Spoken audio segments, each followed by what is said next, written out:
Today we're launching a new space that has 30 units of affordable artist housing, a community amenity space, and also a space for Ethos Lab, which is going to be an organization based out of here. It's really exciting for us given the affordability crisis in the city. Many artists have had to leave the city of Vancouver, and as a result of this investment partnership with the city of Vancouver, we've now opened 30 units of affordable housing.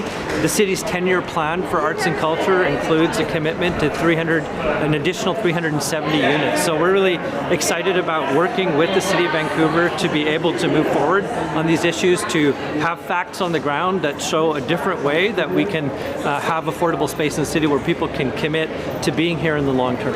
So there's 30 units of housing, and then there's a 4,000 square foot production space that will be used by the artists and by Ethos Lab.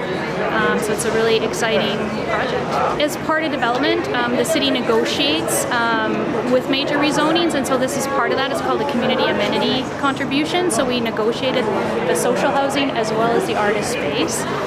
The cost of that was at the time, about 10 years ago, around $14 million.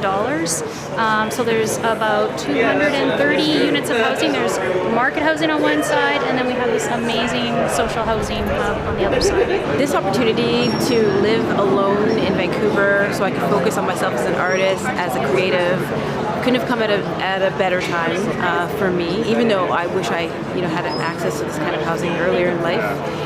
But at the time, my family was dealing with a lot of trauma because the matriarch of our family sadly passed away in August, and we were faced with an eviction from our co-op, a discriminatory eviction from our co-op. And so I was able to secure housing for myself here as an artist.